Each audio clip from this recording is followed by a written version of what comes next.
बिस्मिल्लाहिर्रहमानिर्रहीम। अस्सलाम वालेकुम viewers, welcome to chemistry online class second year. आज हम देखेंगे चैप्टर नंबर 9 एरोमेटिक हाइड्रोकार्बन्स, और एरोमेटिक हाइड्रोकार्बन्स में हमारा टॉपिक है स्टेबिलिटी ऑफ बेंजीन। स्टेबिलिटी को हम देखेंगे। हम कहते हैं कि बेंजीन जो है ये एक्स्ट्रा ऑर्डिनरी स्टेबल मॉलिक्यूल है। जी, बेंजीन की स्टेबिलिटी की वजह क्या है? इसके पाई इलेक्ट्रॉन का एक्सटेंसिवली डीलोकेलाइज्ड होना। वो किस तरह से? अगर आपको याद हो, ये रेजोनेंस की वजह से होगा।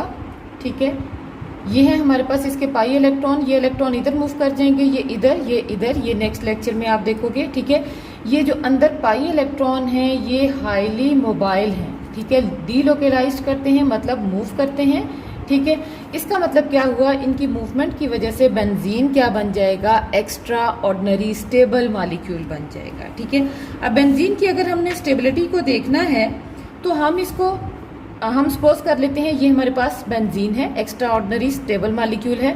अगर कहते हैं बेंजीन की स्टेबिलिटी को देखना है तो हम इसको एक हाइपोथेटिकल, एक तखय्युलाती कंपाउंड लेंगे जिसमें डबल बॉन्ड फिक्स हैं। हम सपोज कर लेते हैं यही हमारे पास हाइपोथेटिकल कंपाउंड है। अगर हम इसको नंबरिंग दें 1 2 3 4 5 6, 1 पोजीशन पे डबल बॉन्ड है, 3 पे है और 5 पे है। नाम क्या आ जाएगा? 1 3 5, 3 डबल बॉन्ड है और कितने कार्बन है? 6। साइक्लिक रिंग की फॉर्म में है, साइक्लोहेक्सा ट्राईन। ट्राई का मतलब क्या है? 3, इन का मतलब क्या है? Double bond. 3 डबल बॉन्ड है साइक्लोहेक्सेन के अंदर, और पोजीशन कौन सी है? 1 3 और 5। 1 पोजीशन पे है, 3 पे है और 5 पे है। और अगर आपको याद हो, आपने पढ़ा था डबल बॉन्ड 2 कार्बन के बीच में होता है। हमने उस कार्बन को लेना है जिसका नंबर क्या है? कम है।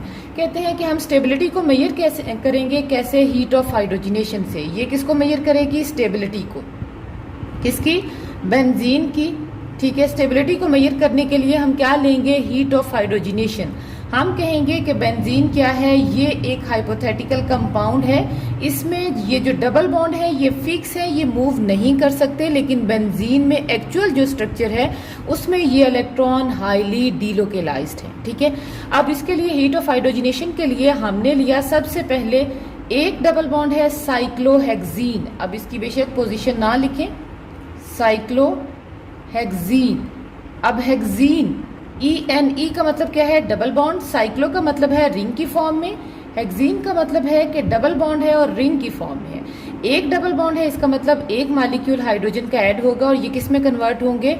साइक्लोहेक्सेन में। आपको पता है जब हाइड्रोजनेशन होती है तो प्रोडक्ट क्या बनती है? प्रोडक्ट बनती है अल्केन्स। अब ये क्या बनेंगे? Cyclo alkane.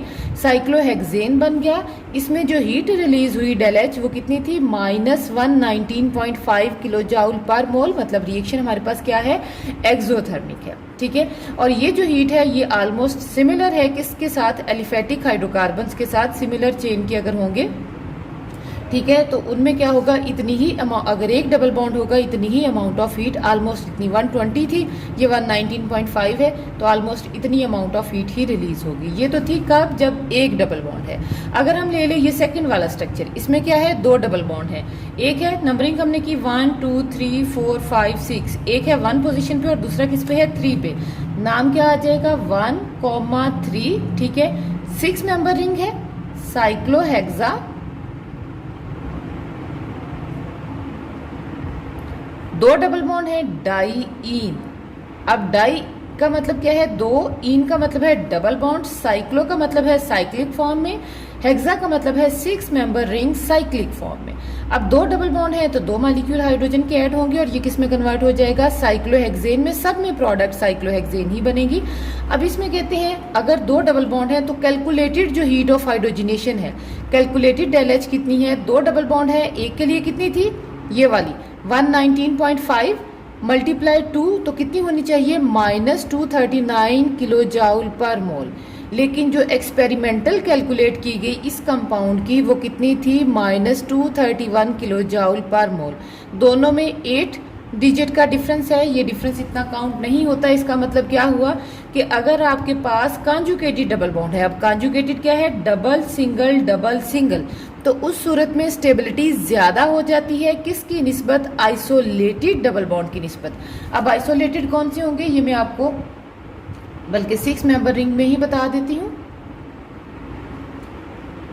ये हमने 6 मेंबर रिंग बनाई, एक डबल बॉन्ड इधर है और दूसरा इधर है। देखिए डबल सिंगल सिंगल फिर डबल, ठीक है। तो ये कौन सा कहलाएगा? ये कहलाएगा आइसोलेटेड डबल बॉन्ड। ये क्या कहलाएगा? Isolated double bond. के डबल बॉन्ड फिर सिंगल सिंगल और फिर उसके बाद डबल। और अगर हमारे पास double single double alternate manner में है तो ये क्या कहलाते हैं? Conjugated double bond. ये क्या कहलाएंगे? Conjugated double bond. अब ये हमारे पास क्या है? कॉन्जुगेटेड डबल बॉन्ड है, ठीक है। अब कॉन्जुगेटेड डबल बॉन्ड जो है इनकी स्टेबिलिटी ज्यादा होती है किसकी निस्बत? आइसोलेटेड डबल बॉन्ड की निस्बत। इसका मतलब क्या हुआ? इनमें क्या होगी? रेजोनेंस होगी। लेकिन यहाँ पे इतना ज्यादा डिफरेंस नहीं है। अब अगर हम बेंजीन की बात करें तो मैंने क्या बताया था कि बेंजीन को हम लेंगे, ये वाला स्ट्रक्चर हम कंसीडर करेंगे कि इसके जो डबल बॉन्ड है वो रोटेट नहीं कर रहे, जहां पे हैं वहीं पे फिक्स हैं। अब इसका नाम क्या है?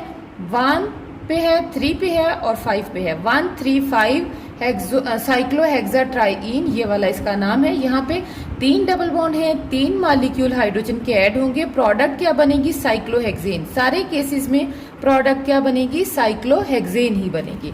अब इस केस में कैलकुलेटेड जो हमारे पास हीट ऑफ हाइड्रोजिनेशन है वो कितनी होगी?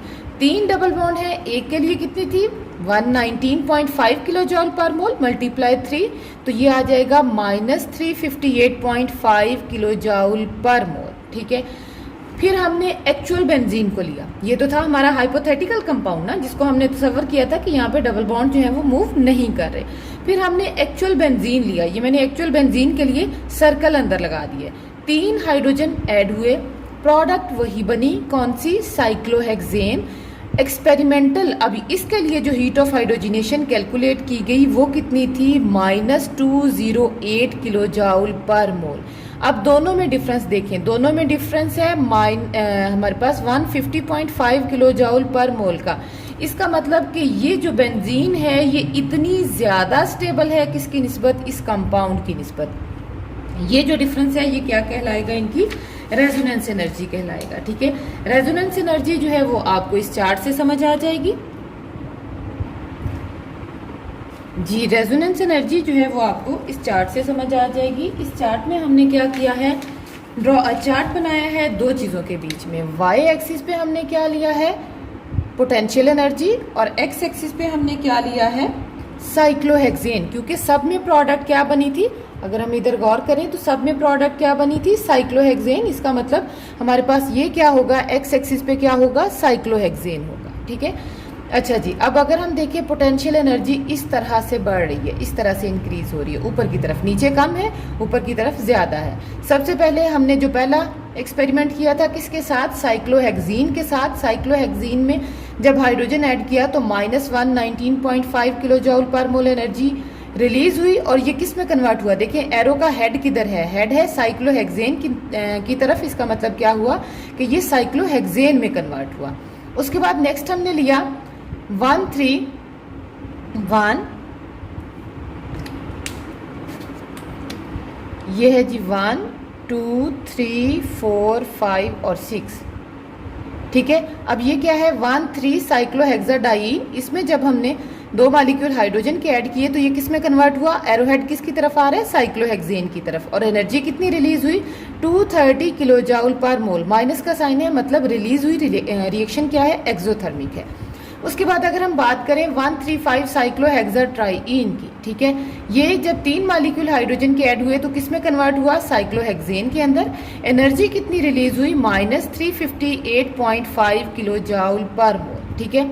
फिर उसके बाद हमने एक्चुअल एक्सपेरिमेंट परफॉर्म किया किसके साथ? बेंजीन के साथ। बेंजीन की जब हमने 3 मॉलिक्यूल हाइड्रोजन के ऐड किए तो कितनी एनर्जी रिलीज हुई? -208 किलो जॉल पर मोल, ठीक है। अब ये जो डिफरेंस ऑफ एनर्जी है किस किस के बीच में?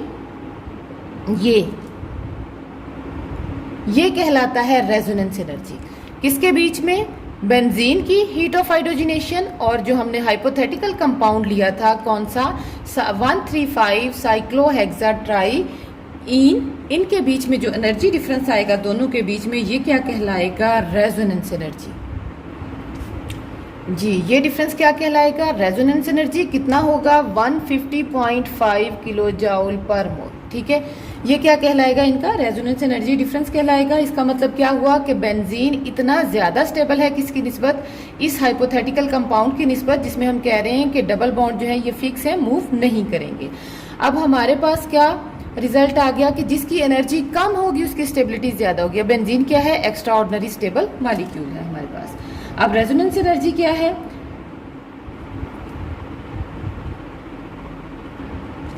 जी अब रेजोनेंस एनर्जी क्या है, डिफरेंस ऑफ एनर्जी, ये डिफरेंस है ना, डिफरेंस ऑफ एनर्जी किसके बीच में, benzene and hypothetical compound. Difference of energy between benzene and hypothetical compound is called resonance energy. ठीक है, अब रेजोनेंस एनर्जी बेंजीन की क्या शो कर रही है कि बेंजीन जो है ये स्टेबल मॉलिक्यूल है, इसमें क्या है, एक्सटेंसिव डीलोकलाइजेशन है इलेक्ट्रॉन की। इलेक्ट्रॉन जहाँ पे है वहीं पे फिक्स नहीं रहेंगे बल्कि बहुत तेजी से मूव करेंगे। ठीक है, ये था जी हमारा हीट ऑफ हाइड्रोजनेशन का टॉपिक या स्टेबिलिटी ऑफ बेंजीन का।